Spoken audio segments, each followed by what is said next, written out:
안녕하세요. 삶은 때때로 우리를 혼란스럽게 하고 마음을 어지럽히는 수많은 번뇌로 가득합니다. 하지만 부처님의 지혜로운 말씀 속에서 우리는 이 번뇌에서 벗어나 평화로운 마음을 찾는 길을 발견할 수 있습니다. 오늘은 번뇌에서 벗어나는 길 부처님 말씀으로 마음 다스리기라는 주제로 불교에서 번뇌를 어떻게 이해하고 또 어떻게 다스릴 수 있는지에 대한 깊이 있는 이야기를 나누어 볼까 합니다. 우선 번뇌가 무엇인지부터 이해하는 것이 중요합니다. 번뇌는 우리의 마음을 얽어매어 원래 우리가 의도했던 것과는 다르게 고통에 빠지게 하는 작용을 합니다. 마치 덕과 같아서 처음에는 순간적인 즐거움을 주는 것처럼 보이지만 결국 우리를 더 깊은 고통 속으로 끌어들이고 헤어나오기 어렵게 만듭니다. 우리는 흔히 환경적, 물질적 어려움 때문에 불행하다고 생각하지만 불교에서는 이러한 외부적인 요인들이 몸과 마음의 부조화를 일으켜 번뇌를 발생시킨다고 봅니다. 특히 탐욕, 분노, 그리고 어리석음, 이 세 가지를 탐진치라고 부르는데 이것들이 바로 우리의 몸과 마음을 괴롭히는 가장 근본적인 번뇌의 뿌리입니다. 그렇다면 이러한 번뇌를 어떻게 다스릴 수 있을까요? 불교에서는 번뇌를 다스리기 위한 다양한 수행법을 제시하고 있습니다. 첫 번째는 바로 명상입니다. 명상은 번뇌의 미세한 작용까지도 알아차리는 중요한 연습입니다. 우리가 명상을 통해 얻을 수 있는 것은 단순히 마음의 평온함만이 아닙니다. 그것은 내면의 가장 깊은 곳에 자리잡은 번뇌의 씨앗을 발견하고 그것이 어떻게 우리의 생각과 감정, 행동을 지배하는지 명확하게 통찰하는 과정입니다. 하지만 명상도 올바른 방법으로 하지 않으면 오히려 고통을 키울 수 있다고 합니다. 잘못된 명상은 오히려 번뇌를 강화하거나 새로운 번뇌를 만들어낼 수도 있기에 숙련된 지도자의 가르침을 따르는 것이 중요합니다. 특히 마음챙김 명상은 번뇌와 고통에서 벗어나는 효과적인 수행법으로 꼽힙니다. 현재 이 순간에 온전히 집중하며 떠오르는 생각과 감정을 있는 그대로 관찰함으로써 번뇌에 휩쓸리지 않도록 돕는 것이죠. 마음챙김은 번뇌를 적극적으로 제거하려 하기보다는 번뇌가 일어나는 과정을 있는 그대로 인지하고 그것에 대한 반응을 조절하는 능력을 길러줍니다. 이는 번뇌에 휩쓸리지 않고 번뇌로부터 자유로워지는 첫걸음이 됩니다. 두 번째는 일상 속에서의 수행입니다. 불교에서는 독경, 염불, 기도, 참선뿐만 아니라 울력공동 노동, 포행 산책하며 수행, 심지어 청소와 같은 일상생활의 모든 행위가 마음을 단속하고 진리를 탐구하는 수행이 될 수 있다고 가르칩니다. 중요한 것은 어떤 행위를 하느냐보다 그 행위를 통해 마음을 어떻게 다스리고 단련하느냐에 있습니다. 예를 들어 청소를 할 때 단순히 먼지를 닦는 것이 아니라 오염된 마음을 정화하는 행위로 받아들이는 것이죠. 식사를 할 때에도 단순히 배를 채우는 행위를 넘어 음식 하나하나에 담긴 생명의 소중함을 느끼고 그 음식을 통해 몸과 마음에 에너지를 공급받는 수행으로 승화시킬 수 있습니다. 이처럼 일상적인 모든 순간을 의식적으로 수행의 장으로 활용함으로써 우리는 언제 어디서든 번뇌를 다스릴 기회를 찾을 수 있습니다. 세 번째는 지혜로운 주의입니다. 이는 현재에 깨어있어 새로이 오는 번뇌를 애써 막으려 하지 않고 이미 떠나가는 번뇌를 굳이 붙잡지 않으며 현재 가만히 있는 번뇌를 불필요하게 건드리지 않는 것을 의미합니다. 번뇌를 억지로 없애려 하거나 집착하지 않고 그저 있는 그대로를 관찰하며 자연스럽게 흘려보내는 지혜가 필요한 것입니다. 마치 흐르는 강물처럼 번뇌가 잠시 들렀다가는 손님처럼 인식하는 태도입니다. 번뇌가 일어날 때 그것을 부정하거나 회피하거나 혹은 반대로 집착함으로써 번뇌를 더욱 키우는 것이 아니라 그 번뇌를 그저 알아차리고 그것이 우리 마음속에 어떻게 작용하는지를 지혜롭게 관찰하는 것입니다. 이러한 태도는 번뇌에 대한 불필요한 저항이나 동일시를 줄여주어 번뇌가 저절로 소멸할 수 있는 공간을 마련해줍니다. 이는 수동적인 방치가 아니라 번뇌의 본질을 꿰뚫어보는 능동적인 지혜의 발현입니다. 네 번째는 마음을 단속하는 것입니다. 마음을 단속한다는 것은 우리의 마음을 잘 관리하고 통제하여 번뇌에 항복하지 않도록 하는 것을 뜻합니다. 수행자는 안과 밖, 즉 내면의 마음과 외부의 환경 모두를 잘 다스려 마음을 걷어들여 관찰해야 합니다. 이는 마치 소를 길들이듯 길들여지지 않은 마음을 훈련시키는 과정과 같습니다. 거친 마음은 제멋대로 날뛰고 작은 자극에도 쉽게 흔들리며 번뇌를 만들어냅니다. 하지만 꾸준한 단속과 훈련을 통해 마음은 점차 고요해지고 외부의 자극에도 쉽게 동요하지 않게 됩니다. 마음 단속은 우리가 어떤 생각이나 감정에 사로잡혔을 때 그 자리에서 벗어나 그것을 객관적으로 바라볼 수 있는 능력을 키워줍니다. 이는 번뇌의 늪에 빠지지 않고 번뇌 위에서 당당히 걸어갈 수 있는 힘을 길러주는 것입니다. 끊임없는 자기 관찰과 성찰을 통해 우리는 마음의 주인으로 거듭날 수 있습니다. 다섯 번째는 계율, 삼매, 지혜의 세 가지 수행입니다. 이 세 가지는 불교 수행의 핵심적인 요소이자 번뇌를 근원적으로 치유하는 사막으로 불립니다. 계율은 바른 행동을 위한 규범으로 거친 번뇌를 다스리는 데 도움을 줍니다.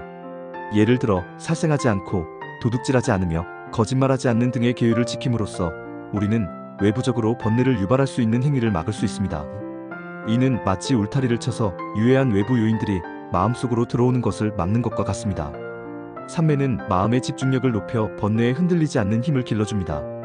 고도로 집중된 마음은 번뇌가 끼어들 틈을 주지 않으며 마음을 평온하고 안정된 상태로 유지할 수 있게 합니다. 이는 마치 폭풍우가 몰아쳐도 흔들리지 않는 굳건한 바위와 같습니다. 그리고 지혜는 이러한 수행을 통해 얻어지는 통찰력으로 미세한 번뇌까지도 그 근본을 꿰뚫어보고 치유할 수 있게 해줍니다. 지혜는 번뇌가 단지 허상이며 실체가 없음을 깨닫게 하여 번뇌를 뿌리 뽑는 역할을 합니다. 마치 건물의 기초를 튼튼히 하고 기둥을 세우고 마지막으로 지붕을 얹어 완성하는 것과 같습니다. 이 세 가지는 서로 밀접하게 연관되어 있으며 어느 하나라도 소홀히 할 수 없습니다. 계율은 삼매의 기반이 되고 삼매는 지혜를 개발하는 도구가 되며 지혜는 다시 계율과 삼매의 가치를 더욱 깊이 이해하게 합니다. 여섯 번째는 칠각지, 즉 깨달음의 7가지 요소입니다. 칠각지는 깨달음으로 이끄는 7가지 마음의 상태나 기능을 말합니다.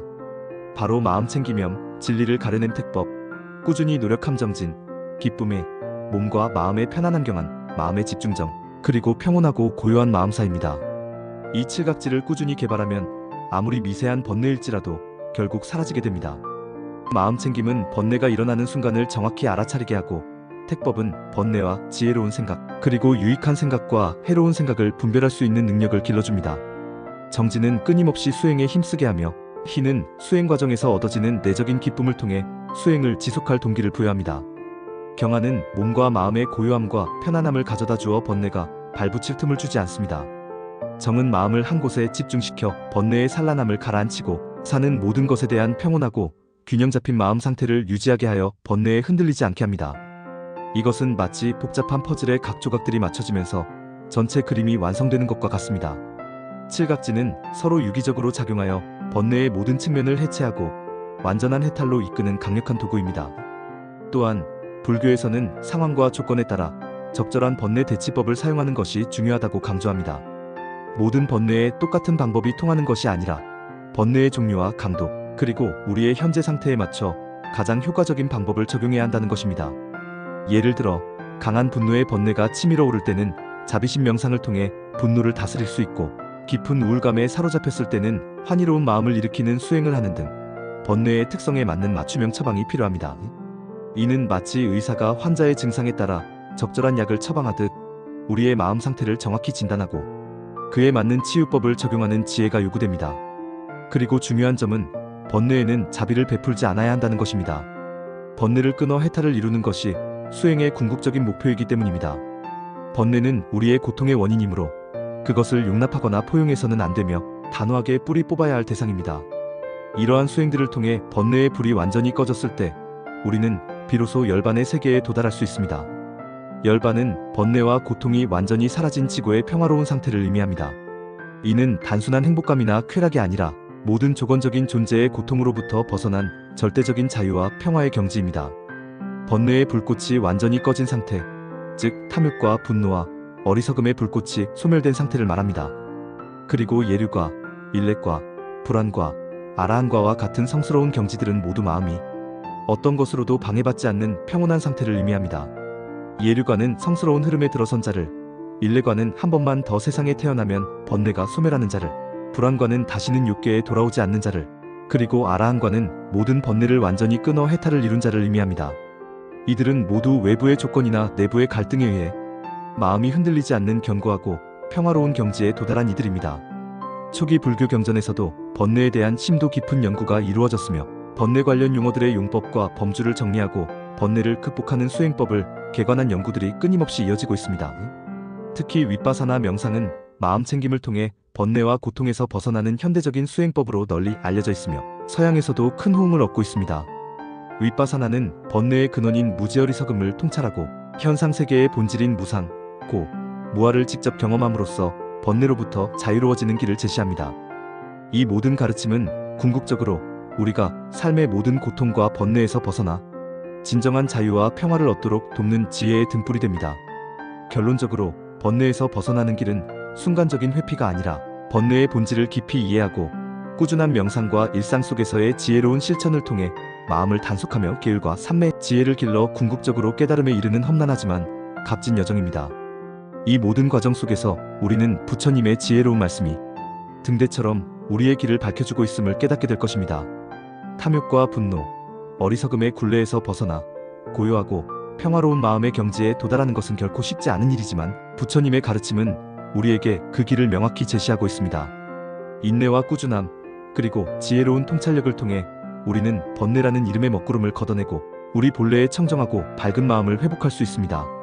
이 영상이 여러분의 번뇌 극복 여정에 작은 도움이 되기를 바라며 여러분의 삶에도 부처님의 지혜가 함께하여 모든 번뇌에서 벗어나 진정한 평화를 찾으시기를 바랍니다. 감사합니다.